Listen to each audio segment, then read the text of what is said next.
आप सभी का फिर से हृदय से स्वागत है हमारे चैनल सोल जर्नी पर। और धन्यवाद करती हूँ कि आप अपना कीमती समय निकाल कर यहाँ आध्यात्मिक जगत में आए। मुझे पूर्ण विश्वास है कि आप इस कठिन समय में भी कुशल मंगल ही होंगे और अपना और अपने परिवार का ख्याल भी रख रहे होंगे। आज कुछ अलग ही विषय लेकर मैं आपके सामने प्रस्तुत हुई हूँ। आज बस सोच ही रही थी कि प्रेम क्या होता है, इस पर चर्चा की जाए ताकि आप सभी को उचित मार्गदर्शन प्राप्त हो और आप अपने जीवन के फैसले उचित कर सकें। इसी कामना से मैं ये वीडियो बना रही हूँ। यदि आप ये वीडियो देख रहे हैं तो मैं आपसे कहूँगी कि शांतचित्त होकर इस वीडियो को अपने अंतर में उतारिए, क्योंकि यह सिर्फ एक वीडियो नहीं अपितु एक ज्ञान है जो आपके जीवन में चल रही बाधाओं का एक मार्ग है। तो आज मैं बहुत ही सरल भाषा में इसको समझाने का प्रयास करूंगी, इस विषय पर चर्चा करूंगी। तो दोस्तों, इससे पहले कि हम अपनी वीडियो में आगे बढ़े, यदि आप हमारे चैनल पर नए हैं तो चैनल को सब्सक्राइब कर लें ताकि आगे आने वाली वीडियो आप तक पहुंच सके। तो चलिए दोस्तों, चलते हैं अपने वीडियो की ओर। तो समझते हैं कि प्रेम क्या है। प्रेम एक ऐसी बात है जो हर कोई अपने जीवन में पाना चाहता है, परंतु हर किसी के नसीब में ट्रू प्रेम नहीं होता। यदि प्रेम मिल भी जाए तो क्या आप उस प्रेम को अपने जीवन में धारण कर पाते हो? जिसे आप प्रेम करते हो वो किस प्रकार का प्रेम है? यह प्रेम है भी या नहीं, या ये एक मोह है? क्या आप प्रेम को समझते हो? कितनी गहराई से प्रेम को समझते हो? क्या आपने वो क्षमता है कि वो प्रेम को जीवन भर समर्पित रहे? और ये 2.5 अक्षर का प्रेम क्या है? हर किसी के लिए प्रेम की व्याख्या और सोच अलग अलग है। कोई रिश्तों में ढूंढता है तो कोई किसी आदत में, कोई किसी वस्तु में। पर वास्तविकता में प्रेम क्या है? क्या आपने प्रेम किया है? वो भी पूर्ण समर्पण भाव से, पूर्ण श्रद्धा से। चाहे वो किसी से भी हो सकता है, आपके इष्ट से हो सकता है, गुरु से हो सकता है, जानवर से हो सकता है, किसी पर्सन से हो सकता है, या सोल से हो सकता है। यदि नहीं तो आप अवश्य ही दुखी हो, और यदि हाँ तो फिर आप जीवन में सबसे सौभाग्यशाली व्यक्ति हो, क्योंकि प्रेम ही एकमात्र ऐसा पर्याय है कि बड़े से बड़ी तकलीफ़ों को और जटिल से जटिल स्वभाव वाले या कठिन से कठिन रास्ते भी आसान हो जाते हैं। एक्चुअल में प्रेम जब हम अपने आप से करते हैं तब वो प्रेम होता है। इसे स्वार्थ नहीं प्रेम कहते हैं, क्योंकि स्वार्थ सिर्फ स्वयं का होता है, परंतु प्रेम जब आप अपने आप से करते हो तो आप दूसरे को भी अपनी भांति समझने लगते हो। कैसे कह सकता है कोई भी प्रेम दुख देता है? प्रेम नहीं, हमारी आशाएं, हमारी इच्छाएं हमें दुख देती हैं। जिस तरह से हम किसी भी आशाएं और इच्छाएं पूरी नहीं कर पाते तो फिर हम किसी और से यह आशा क्यों लगाते हैं कि वो हमारे अनुसार चलेगा, हमारी आशाएं, हमारी इच्छाएं पूरी करेगा। सोचिए, क्या ये सत्य नहीं है? क्या आप ऐसा नहीं करते?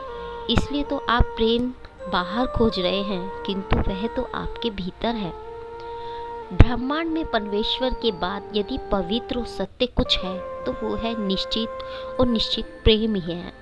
इस ब्रह्मांड में एकमात्र प्रेम ही सत्य है, पवित्र है, शीतल है, शांत है, आनंद है, क्षमा है, सहनशील और मोक्ष है। और ये आध्यात्मिक के बिना असंभव है। और ये सारे लक्षण और गुण अध्यात्म से ही हैं।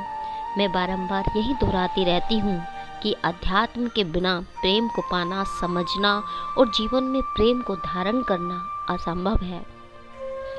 प्रेम एक ही होता है, पर उसके कई रूप होते हैं।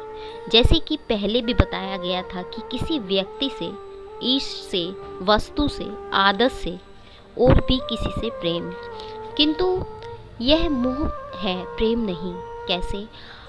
अब आप कहेंगे कि प्रेम तो है, आप ऐसे कैसे कह सकते हैं कि प्रेम नहीं? क्या आप जो प्रेम समझ रहे हैं क्या वो प्रेम है? नहीं, ये प्रेम नहीं, ये मोह है, पसंद है, आदत है, या फिर वासना है। ऐसा क्यों कहा मैंने? आइए मैं समझाती हूँ। चाहे आप अब कितनी विज्ञानी हो, ध्यानी हो, योगी हो या बुद्धिमान हो, अगर आपने प्रेम नहीं किया तो आपका जीवन व्यर्थ है। ज्ञान पढ़ लेने से कोई पंडित नहीं होता है, पर जो पूर्ण हृदय से प्रेम करता है, जो भावनाओं को समझता है, वही सच्चा प्रेमी है, वही पंडित है। यही प्रेम है। प्रेम एक नशा होता है जो भीतर से आनंद को बहाता है, जो एक समाधि अवस्था जैसी हालत होती है। प्रेमी मतलब संत, जो कभी बाहर तो कभी भीतर इस आनंद में बहता है, और प्रेम ही आपको समाधि की और मोक्ष की ओर लेकर जाता है, सत्य की तरफ ले जाता है। तभी तो संत हमेशा समाधि में ही रहते थे। जो दो आत्मा के बीच प्रेम अनुभव होता है, वही तो स्वयं के भीतर प्रेम अनुभव होता है। आपने देखा ही होगा, आज के टाइम में कोई किसी को जीने नहीं दे रहा है। सब स्वार्थ से ही तो भरे हैं। प्रेम कहाँ है उनके भीतर? वो प्रेम कभी भी पूर्ण नहीं होता, उसे पूर्ण बनाना पड़ता है। प्रेम संपूर्ण नहीं है। यदि वो संपूर्ण हो जाए तो फिर जीवन जीने का अर्थ ही कहाँ बचता है।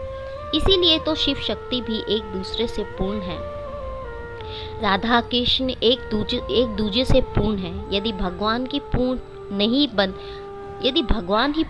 बने प्रेम में, तो आप और हम कैसे पूर्ण हो सकते हैं? काम वासना की इच्छा खत्म हो सकती है, किंतु प्रेम नहीं। वो अनंत है, निरंकार है, निर्मयी है।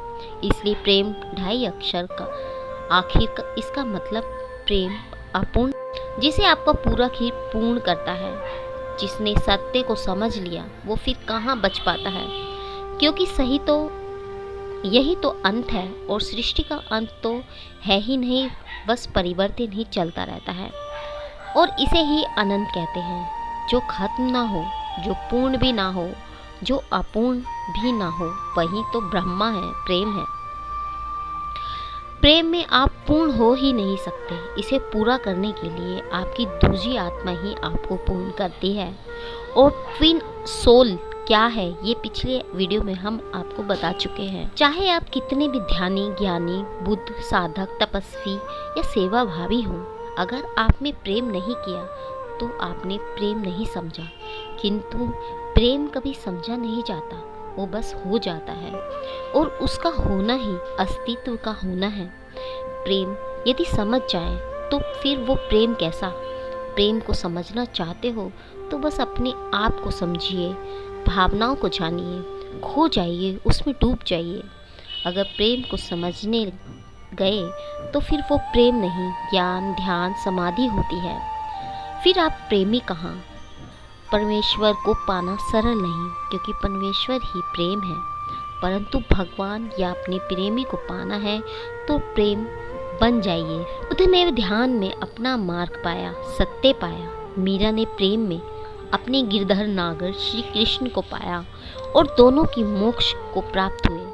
बस उनके तरीके और रास्ते अलग थे, पर प्रेम के बिना तो हृदय चक्र भी खुलना असंभव है। मीरा ने सिर्फ प्रेम किया, इसलिए वो उनका प्रेम अमर है। यदि प्रेम चाहते हैं तो समर्पण और त्याग के बिना यह संभव ही नहीं। क्या आपने वो मीरा की भक्ति है, जुनून है, समर्पण है, त्याग है, तो फिर आप निश्चित ही प्रेमी हैं। और जो प्रेमी बन जाते हैं वे अपने आप में ही मस्त रहते हैं। वो किसी भी बंधन में नहीं रहता, उसके लिए सारे बंधन टूट जाते हैं, मतलब मोह छूट जाता है। इसी विज्ञान ने समझो तो ऐसा कि प्रेमी की तरफ जो प्रेम होता है वो हार्मोन्स की वजह से होता है, और जो अपने प्रियजन से होते हैं उनके लिए हमारा प्रेम खून के DNA से होता है। इसी वजह से ये प्रेम एक नशा होता है, जो निरंतर उसके हृदय में सिर्फ प्रेम का ही चिंतन और प्रेमी ही रहता है। चाहे वो प्रेमी किसी भी रूप में हो, कोई भी हो, कोई फर्क नहीं पड़ता। एक बार आत्मा ने उसे स्वीकार कर लिया, जग का क्या काम। एक बार कोई प्रेमी बन गया तो वो बंधन नहीं, संबंध बनाता है, किंतु उसके लिए कोई बंधन नहीं होते। यहाँ मैं संबंध मतलब व्यक्ति की दृष्टि से यह नहीं, आत्मा की दृष्टि से बता रही हूँ, काम वासना की दृष्टि से नहीं। काम वासना भी प्रेम में ही आती है, किंतु यहाँ शुद्ध ट्रू प्रेम होता है, वह काम वासना एक साधना के रूप में परिवर्तित होती है। और काम वासना एक तंत्र है जो सबसे शुद्ध है। इस विषय पर भी मैं अवश्य प्रकाश डालूंगी ताकि आप काम वासना और प्रेम को ठीक से समझ सकें, उस अनुसार खुद को ढाल सकें। काम वासना शरीर की भूख और आवश्यकता होती है जो अनिवार्य है, क्योंकि सृष्टि का आधार ही काम वासना से है। तो ये गंधा विषय कहाँ, परंतु प्रेम आत्मा की भूख होती है जो कभी भी खत्म नहीं होती, क्योंकि आत्मा अमर है तो उसके गुण भी अमर है और उसके साथ है। जो कार्य किसी मार्ग से संभव नहीं, वो कार्य प्रेम से संभव है। इसलिए प्रेम के बिना आपको प्रभु दर्शन होना या उन्हें पाना असंभव है। यदि आप तपस्या करते हैं और उसमें श्रद्धा ही नहीं, समर्पण भाव ही नहीं, त्याग नहीं, प्रेम नहीं, तो फिर आपकी तपस्या व्यर्थ है। किसी को समझना कठिन नहीं, बहुत सरल है। बस अपने आप को समझ जाइए, आप दूसरों को समझ जाएंगे। और यही बात ईश्वर को पाने की या प्रेमी या प्रेमिका को पाने की, तो पहले उनके जैसा बन जाइए, तो कठिनाई कहाँ रहती है। ईश्वर को पाना हो तो उनके जैसा बनना आवश्यक है, तभी आप उन तक पहुँचेंगे। इसलिए बस प्रेम कीजिए बिना छल कपट किए। हम किसी के पीछे या आगे छल कपट करते हैं तो दरअसल हम उन्हें ही नहीं अपितु अपने आप से छल कर रहे होते हैं, क्योंकि अंतरात्मा का यह स्वभाव है ही नहीं। इसलिए अंतरात्मा ही हमें शिक्षा देती है। तो कभी प्रेम में मिलावट मत करना, तभी आपका प्रेम आपके पास, आपके साथ होगा। प्रेम को पाने के लिए तो भगवान भी मनुष्य का जन्म कितनी बार ले चुके हैं। उन्हें क्या आवश्यकता थी कि वह किसी को अपना भक्त बनाएं या उसे प्रेम करें, क्योंकि यही तो सत्य है प्रेम।